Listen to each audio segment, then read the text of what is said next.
bomb was invented and then when the bomb was dropped. So he's a major figure in 20th century history. He's also significant not just because he was the federal science administrator who would later shepherd the secret U.S. time travel program, but because of his relationship with Enrico Fermi. Now, I know the teleportation we were doing in the project derived from the works of Tesla because my father said to me point blank at lunch one day in Albuquerque after we had teleported there, "Have you heard of this scientist named Nikola Tesla?" And I said that I had. We had studied him in the program, in Galileo, the curriculum that they were giving us. And he said, "Oh, yes, I see, okay." And my dad said, "Yeah, most of what we're doing in the project derives from the works of Nikola Tesla." But there was other major set of technical activities that was also being undertaken by Project Pegasus. And the linkage is to Enrico Fermi through Harold Agnew, Fermi's prized physics protege, as it were. And that's this. There was another device called a chronovisor. The chronovisor was basically an electro-optical device that propagated a field of supercharged particles that was so dense that it created a lensing effect holographically where a past or a future event, the light from a past or future event, would be bent into the laboratory so you could look at it.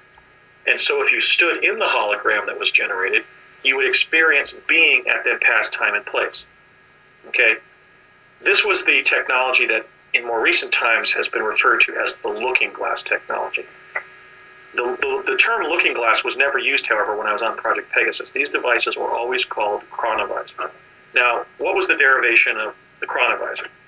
Well, in the same way that Tesla's teleportation device had been ultimately become understood by the Defense Department by accident when the technician walked through the energy field and found himself teleported to Africa, by the way.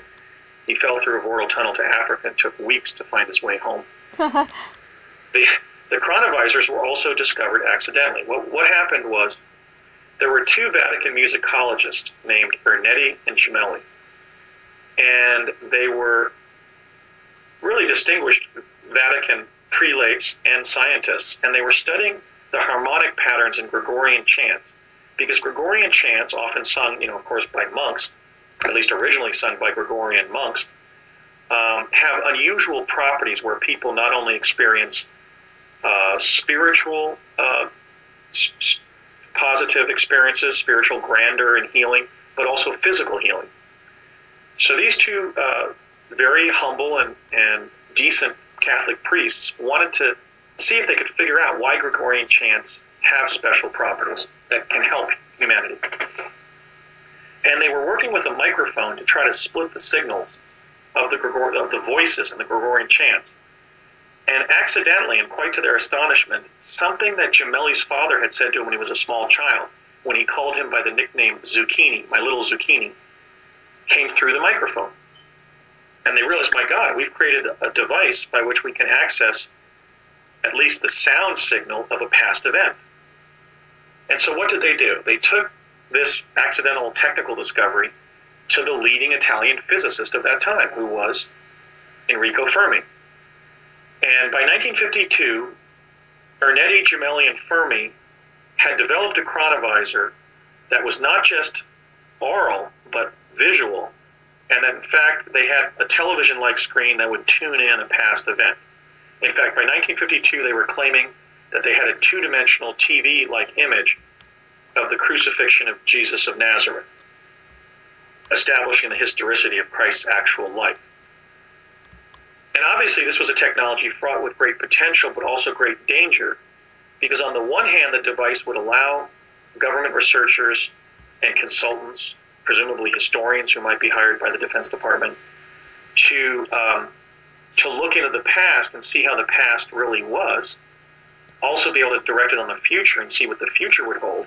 But it was also a device that if it was publicly disseminated and it got out of the defense labs, if it got out of the Catholic University of Milan, where Ernetti and Gemelli were working, and then later the defense labs in the United States, when the Vatican approached the United States government about this device, after Ernetti and Gemelli had partnered with Fermi to reduce it to a moving picture, the danger of it was that it would eliminate everybody's privacy.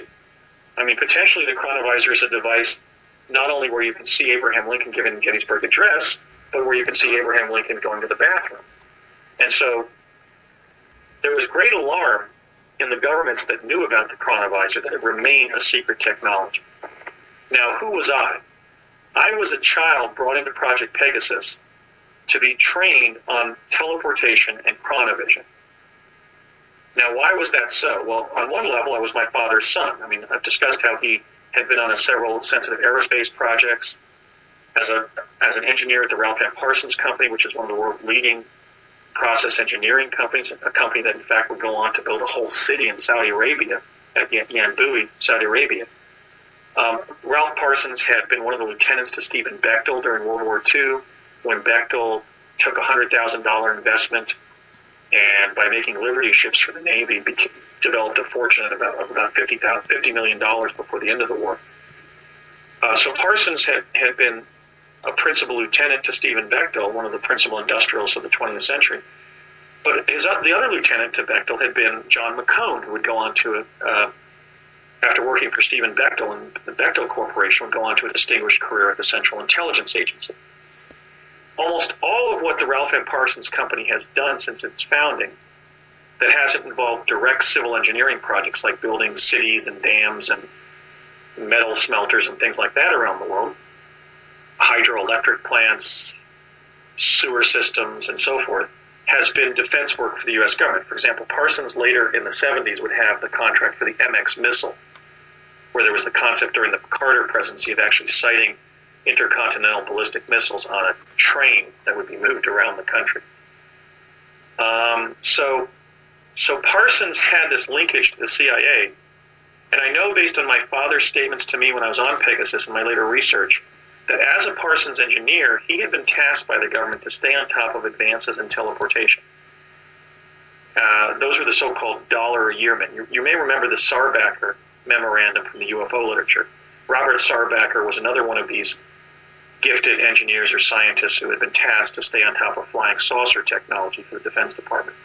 My dad's assignment by the CIA was to stay on top of teleportation, to be able to describe to the Central Intelligence Agency and later administrations and so forth what had been achieved in that area. He certainly had the ability to do that because I have his papers from Lehigh, where he earned a Bachelor's of Science in Electrical Engineering in 1951, and about half of what he did was in physics. And I know he was also a brilliant mathematician because most of what he did at the Edison labs between 1956 and 64 was solve high-end math problems regarding electronic components that would become ultimately part of the computer revolution when the patents for those technologies were bought up by Robert Noyce of Intel Corporation. So my dad was more than an electrical engineer. He was a brilliant mathematician, and he knew his physics. And so he had been, as a trusted engineer and pillar of the community, he had been trusted with this assignment in teleportation. And so he was certainly an informed witness when he told me at one of the restaurants in Old Town Albuquerque when I was, an 8-year-old on the project, that most of what we're doing derives from the works of Nikola Tesla.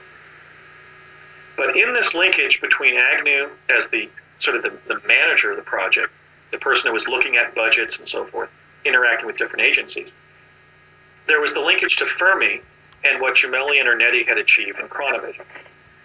So I was brought into the project initially during that jump to Santa Fe with my dad in 1967-68, but then officially in the fall of 1969, when I was beginning the 3rd grade, and I signed the Defense Department letterhead pledging my secrecy, and they began working with us in advanced education and also advanced parapsychological testing and training.